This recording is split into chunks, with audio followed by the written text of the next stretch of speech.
The Village of Umuokwu, a story from eastern Nigeria. The morning sun was rising over Umuokwu village in Anambra State when Chief Okoro stepped out of his compound. He was angry because a woman was sitting in front of his shop again. This woman had been coming there for many days now, talking to herself and singing strange songs. "Get away from here," Chief Okoro shouted at his workers. "Can't you see that mad woman in front of my shop? I pay you people to work, not to stand and watch her. Remove her from here now." The woman sat on the ground with old clothes and broken things around her. Her hair was rough and dirty. She looked thin and sick. She was singing a song that made no sense to anyone. "Song of laughter, song of pain," she sang. "But where is my body? Could it be that he followed another man? I don't know. Have you seen my body? I'm looking for my body." The workers tried to make her leave, but she kept sitting there. She held her things close to her chest and continued singing her strange song. "Pack your things and get out of here," one of the workers said. "You cannot sit here every day. This is not your place." But the woman did not listen. She kept singing about her body and asking people if they had seen it. The people in the market started to gather around to watch. Some of them laughed at her, but others felt sorry for her. Chief Okoro became angrier. "Remove everything she has here. Everything. I don't want to see her here again." The workers started taking her things away, but she began to cry and hold them tight. She did not want to leave that place. In another part of the village, a woman named Grace was having a baby. She was in great pain, and her husband Maxwell was very worried about her. The village midwife was there to help her. "Push, push," the midwife said. "The baby is coming," Grace cried out in pain. She had been trying to have a baby for many years, and now finally her time had come. Maxwell walked up and down outside the room, waiting to hear good news. "It's a baby boy," the midwife shouted with joy. Maxwell was very happy. He ran into the room to see his new son. The baby was crying loudly and moving his small hands and feet. "Thank God," Maxwell said. "After all these years of waiting, God has given us a son." But Grace was still in pain. The midwife looked worried. "There's another baby coming," she said. Everyone was surprised. They did not know Grace was going to have twins. After some more time, another baby boy was born.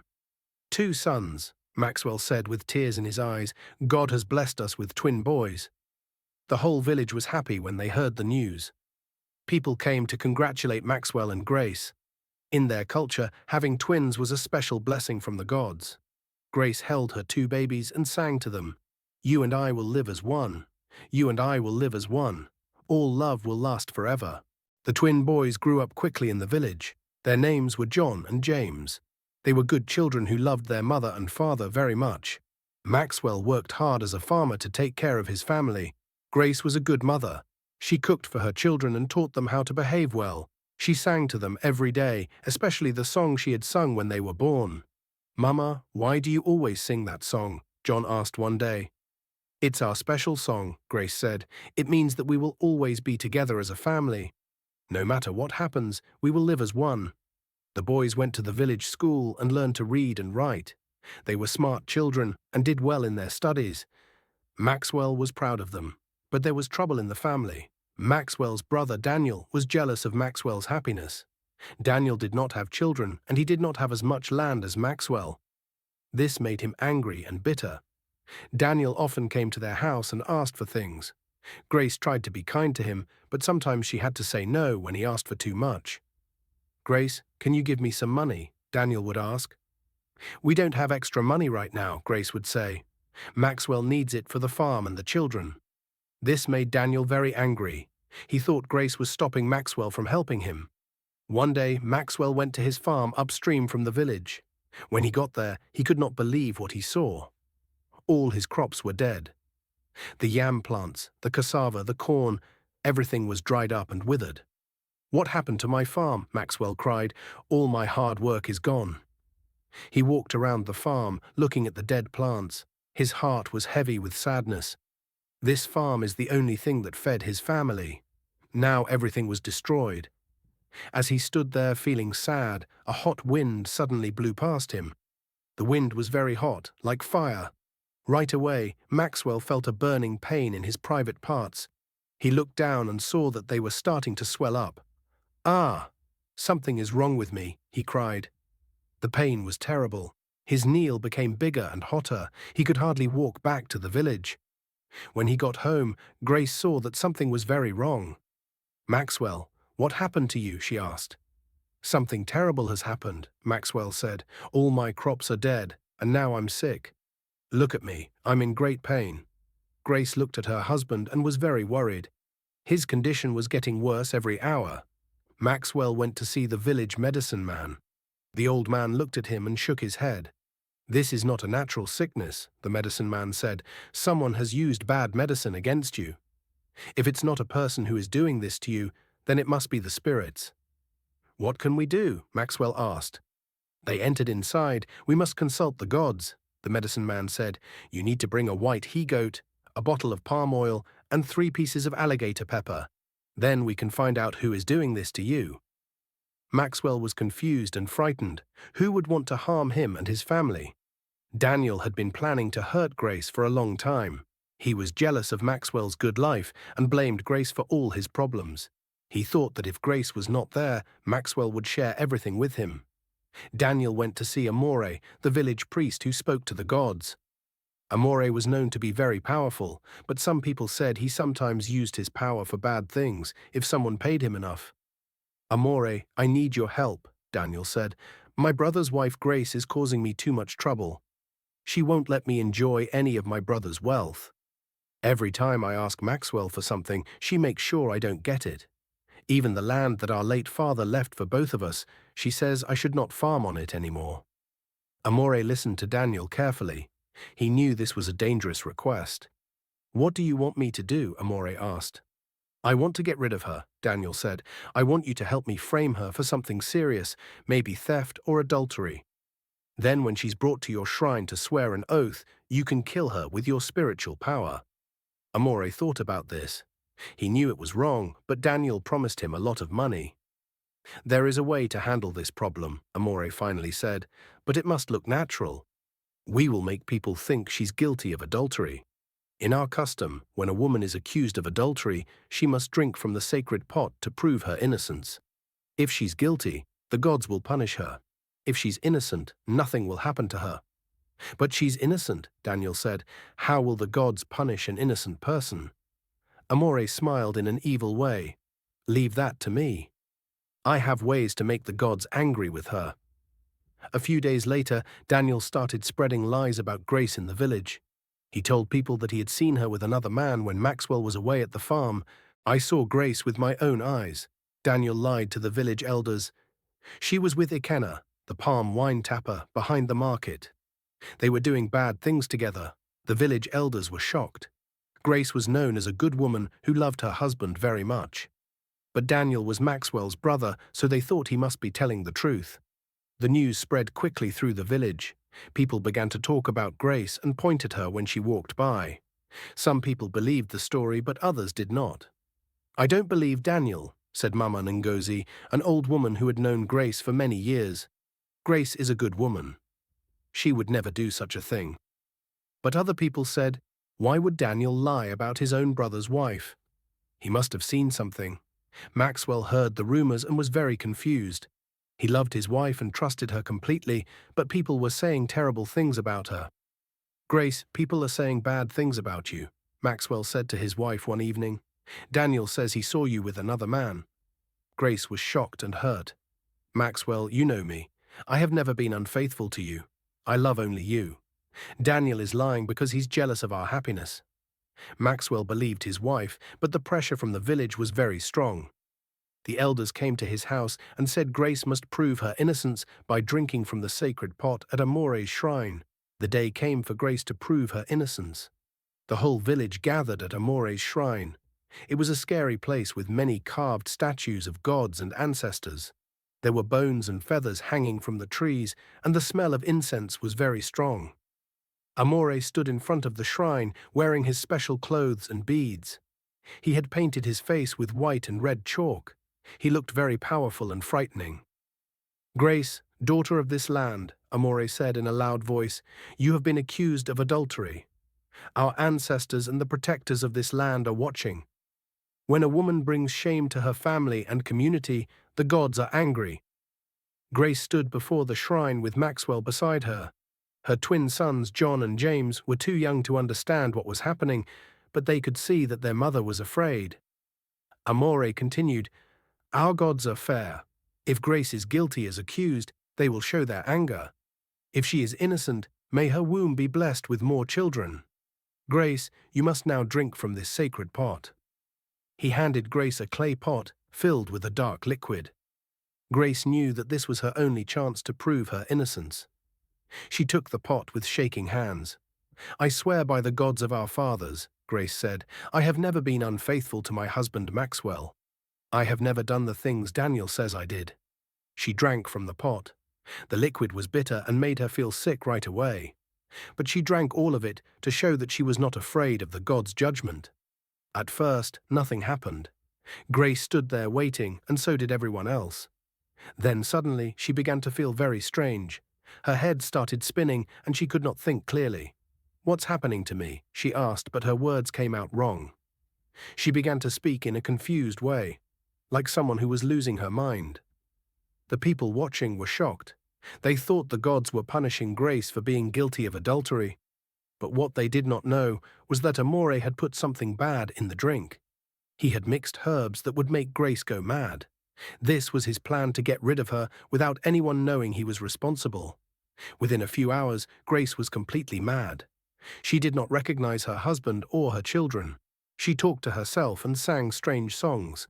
She kept asking people if they had seen her body, as if she had lost it somewhere. "Where is my body?" she would ask anyone who came near her. "Have you seen my body? Someone took it from me." Maxwell was heartbroken. He could not believe that his loving wife had become like this. The medicine men in the village tried to help her, but nothing worked. She just got worse every day. The worst part was that Grace did not remember her children. When John and James came to her, she looked at them like they were strangers. "Mama, it's us, John and James," the boys would say, crying, but Grace would just stare at them and continue singing her mad songs. Maxwell did not know what to do. He loved his wife, but she was no longer the same person. The village elders said that she was dangerous and should be sent away. "You cannot keep a mad woman in your house," they told Maxwell. "She might hurt the children." With a heavy heart, Maxwell had to send Grace away from their home. She went to live in a small hut at the edge of the village, where the other mad people lived. Some kind women from the village would bring her food sometimes, but most people were afraid of her. John and James were heartbroken without their mother. They were still very young and could not understand why she had changed so much. They would sneak out of the house to go see her, even though Maxwell told them not to. "Mama, we brought you some food," they would say. But Grace would just look at them with empty eyes and continue talking about her missing body. The boys started to have problems at school. Other children would tease them and say their mother is a mad woman who had been unfaithful to their father. This made John and James very sad and angry. "Our mama is not bad," James would shout at the other children. "She's sick, but she's still good." But the children would just laugh at them and sing songs about crazy people. Maxwell tried his best to take care of his sons, but he was also struggling with his own sickness. The swelling in his private parts had not gone away, and sometimes the pain was so bad he could not work on his farm. One day, a kind woman named Auntie Ebery saw how much the boys were suffering. She had no children of her own, and her heart went out to them. "Maxwell," she said, "I can see that you're struggling to take care of the boys and yourself. Why don't you let me help? I can take John and James to live with me for a while. I will take good care of them and make sure they go to school." Maxwell thought about this offer. He knew that Auntie Eber was a good woman, and he was finding it very hard to manage everything alone. "But what about their mother?" Maxwell asked. "They need to see her sometimes." "Don't worry," Auntie Eber said. "I will take them to see Grace whenever they want. I will also continue to bring her food and medicine." Finally, Maxwell agreed. It was hard to let his sons go, but he knew it was best for them. John and James went to live with Auntie Ebery and her husband, Uncle Ben. At first, they were sad to leave their father, but Auntie Ebery was very kind to them. She cooked good food for them and bought them new clothes and school supplies. "You are like my own sons now," Auntie Ebery told them. "I will take care of you as if you came from my own body." The boys slowly began to feel better. They did well in school and made new friends, but they never forgot about their mother. Every week, Auntie Ebre would take them to visit Grace. Grace was still mad, but sometimes she seemed to remember them a little bit. She would smile when she saw them and sing her special song, "You and I will live as one." "She still loves us," John said to his brother. "Deep inside, she still remembers us." Years passed, and the boys grew up to be fine young men. John became very good at his studies and decided he wanted to be a doctor. James was good with business and started selling things to make money. Maxwell's condition got worse over the years. The village medicine men could not help him, and he was in constant pain. He also felt guilty about what had happened to his wife, even though it was not his fault. When John and James were teenagers, something happened that changed everything. Amore, the village priest, became very sick. He knew he was going to die, and his conscience began to trouble him. One day, Amore called his young apprentice, a boy named Emeka, to his side. "Emeka," Amore said, "I am going to die soon, and there is something I must tell you. I have done a terrible thing, and the gods are punishing me for it." Emeka listened carefully as Amore told him the whole story about how he had helped Daniel to destroy Grace. "Grace was innocent," Amore said, crying. "I put bad medicine in the sacred pot to make her go mad. I did it for money, and now the gods of vengeance are killing me slowly. I must tell Maxwell the truth before I die so he can try to cure his wife." Amore sent a message to Maxwell asking him to come to the shrine. When Maxwell arrived, Amore was very weak and could barely speak. "Maxwell," Amore said, "I must confess something terrible to you. Your wife Grace was innocent. I made her mad with poison because your brother Daniel paid me to do it. Daniel was jealous of your happiness and wanted Grace to die." Maxwell could not believe what he was hearing. His wife had been innocent all along, and she had suffered for nothing. "How can I cure her?" Maxwell asked. Amore told him what to do. Sacrifice a white goat to the ancestors. Then shave Grace's head with a razor. Get some cassava leaves and squeeze them until you get the juice. Rub the juice on her shaved head. Do this for 3 days, then sacrifice a white chicken to the gods. If you do this, the madness will leave her. Maxwell left the shrine with tears in his eyes. He was angry and sad at the same time, angry at Daniel for what he had done, and sad for all the years his family had suffered for nothing. Daniel had also been suffering all these years. The same curse that was killing Amore slowly was also affecting him. His body was wasting away, and he was in constant pain. When word got out about what Daniel and Amore had done to Grace, the village elders were very angry. They called a meeting and decided that Daniel should be banished from the village. "You have brought shame on this community," the eldest man said to Daniel. "You destroyed an innocent woman and broke up a happy family. You must leave this village and never come back." Daniel was too sick and weak to argue. He gathered his few belongings and left Umuokwu village. Some people said he died on the road a few days later, but nobody was sure. Magnus, another man who had helped Daniel spread the lies about Grace, had already died mysteriously a few years earlier. People said the gods had punished him for his part in the evil plan. Chapter 13. Trying to Heal. Grace Maxwell immediately began trying to cure Grace using Amore's instructions. He bought a white goat and sacrificed it at the shrine of his ancestors. Then he went to where Grace lived and gently shaved off all her hair. Grace did not resist. She seemed to sense that something important was happening. Maxwell crushed cassava leaves and rubbed the juice on her head, just as Amore had instructed. For 3 days, Maxwell repeated this process. On the 3rd day, he sacrificed a white chicken and prayed to the gods to forgive him for not protecting his innocent wife. At first, nothing seemed to change. Grace was still confused and kept asking about her missing body. But slowly, over several weeks, she began to improve. One morning, Grace woke up and looked around as if she was seeing clearly for the first time in many years. "Maxwell," she said, "is that you?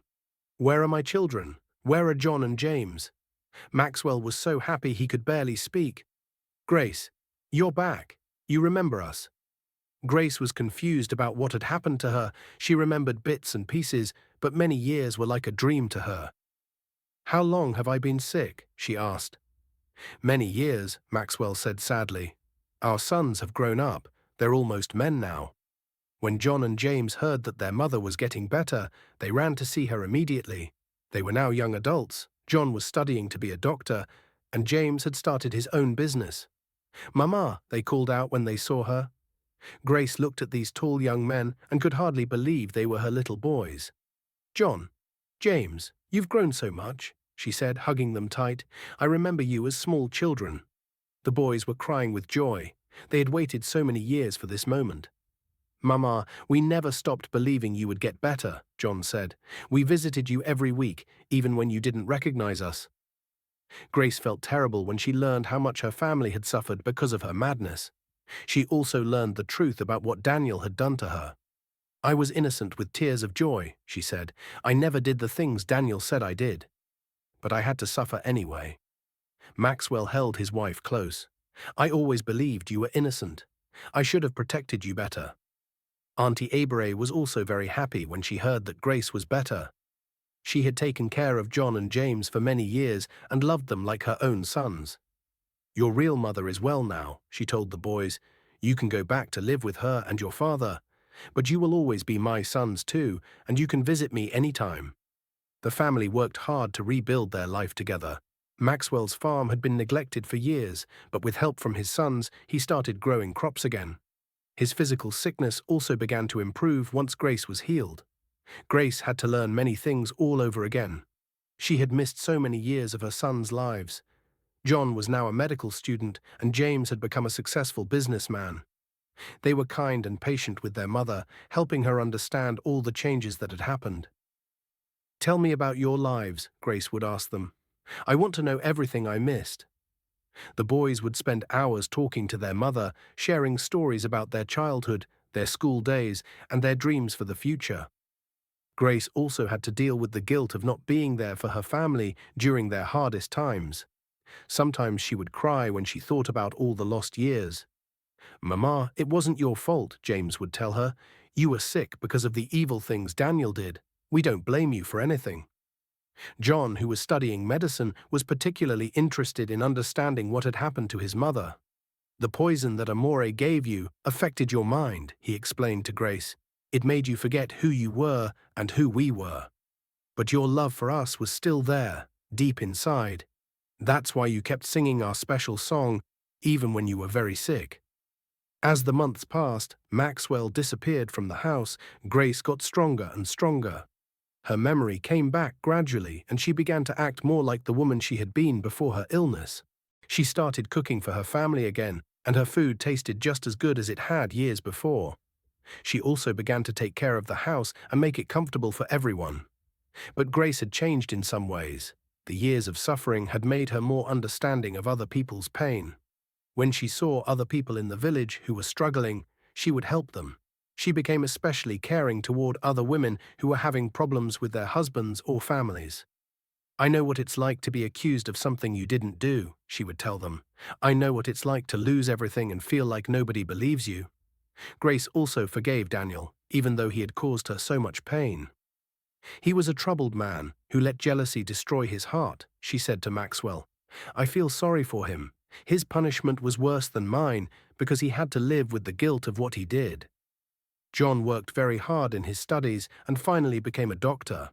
He specialized in treating mental illnesses because of what had happened to his mother. "I want to help other people who suffer like Mama did," he told his family. "Many people don't understand that mental illness is a real sickness that can be treated." John's first job was at a hospital in Onitsha, a big city in Anambra State. He was very good at his work and helped many patients recover from their illnesses. One day John was walking through the hospital when he heard someone singing a familiar song. He followed the sound and found an old man lying on a bed in the psychiatric ward. The man was very sick and thin, but he was singing, "You and I will live as one. You and I will live as one." John was shocked. This was the same song his mother used to sing. He went closer to look at the man and realized that he looked familiar. "Excuse me, sir," John said gently. "Where did you learn that song?" The old man looked at him with sad eyes. "It's a song about love," he said. "My wife used to sing it. Her name was Grace." John's heart began to beat very fast. Could this be his father? Maxwell had been sick for many years, and John had not seen him in a long time because he was always busy with his studies. "What is your name, sir?" John asked. "Maxwell," the old man said. "I'm from Umuokwu village. I've been looking for my wife Grace and my twin sons John and James." "Do you know them?" John could hardly believe it. After all these years, he had found his father in a hospital far from home. "Papa," John said, tears streaming down his face. "It's me, John. I'm your son." Maxwell looked confused at first, then his eyes lit up with recognition. "John? My son John, but you're so big now, and you're wearing a doctor's coat." "Yes, Papa, I became a doctor, and James has a big business now. We've been looking for you." John sat down next to his father's bed and listened as Maxwell told him what had happened over the years. After Grace was healed and the family reunited, Maxwell had felt so guilty about not protecting his wife that he became very depressed. His physical sickness also got worse, and he was in constant pain. "I felt like I had failed as a husband and father," Maxwell said. "I should have known that Grace was innocent. I should have protected her from Daniel's lies." One day, Maxwell had left home saying he was going to visit some relatives in another town, but he never came back. For many years, he had wandered from place to place, too ashamed to face his family. "I thought you would all be better off without me," Maxwell said. "I was sick and couldn't work properly. I thought I was just a burden to you." Eventually, Maxwell's mental state deteriorated and he ended up in the psychiatric hospital where John found him. "Papa, we never stopped looking for you," John said. "Mama cried every day wondering where you were. She always said you would come back to us." John immediately called James to tell him the good news. James was in Lagos on business, but he took the next flight back to Onitsha. When James saw their father, he hugged him tight and cried, "Papa, why did you leave us? We needed you." "I was confused and ashamed," Maxwell said. "I thought I had failed you all. But now I see that running away was the real failure." John used his medical knowledge to help treat his father. Maxwell was suffering from depression and guilt, but with proper medicine and counseling, he began to get better. The most important thing was to reunite him with Grace. John called his mother and told her the news. Grace was overjoyed. "Bring him home immediately," she said. "I don't care how sick he is. We will take care of him together." When Maxwell was well enough to travel, John and James took him back to Umuokwu village. Grace was waiting at the house with tears in her eyes. "Maxwell," she said when she saw him, "you look so thin and tired. Why did you stay away from us for so long?" Maxwell was ashamed to look at his wife. "Grace, can you forgive me? I failed to protect you when you needed me most. I let them hurt you and make you suffer." Grace took her husband's hands in hers. "Maxwell, there's nothing to forgive. We both suffered because of Daniel's evil plan. But we survived, and now we're together again. That's all that matters." Maxwell began to cry. "I thought you would hate me for not believing in you strongly enough." "I could never hate you," Grace said. "You are my husband and the father of my children. We are family. Remember our song? You and I will live as one." That's still true. With Maxwell back home, the family was finally complete again. It took time for everyone to adjust, but slowly things got better.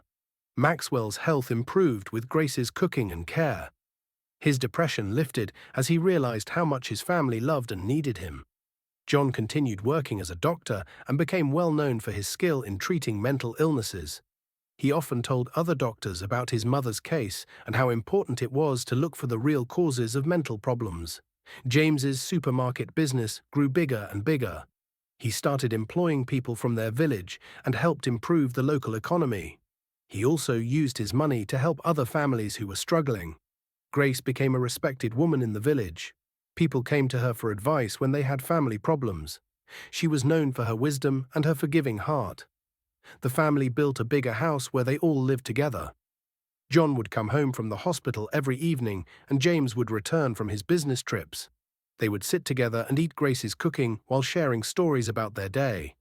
Sometimes in the evening, Grace would sing their special song, and the whole family would join in. The song had a different meaning now. It wasn't just about a husband and wife anymore, it was about a family that had survived terrible hardships and come back together stronger than before. Years later, when John and James had families of their own, they would tell their children the story of what happened to their grandmother Grace. Your grandmother was accused of something she didn't do, John would say. She suffered terribly because of lies and jealousy. But she never lost her love for her family, even when she was very sick. What did you learn from this? The children would ask. We learned that jealousy is a dangerous thing, James would answer. Uncle Daniel's jealousy destroyed many lives, including his own. We also learned that family love is stronger than any evil that people can do. Grace lived to see her grandchildren grow up. She would tell them stories and sing them the same song she had sung to their fathers. Remember, she would say to them, no matter what happens in life, family is the most important thing. When you love each other and stick together, you can survive anything. Maxwell lived many more years and saw his sons become successful men. Before he died, he said to them, I'm proud of both of you. You became good men despite all the troubles we had. You took care of your mother and each other. That's what real men do.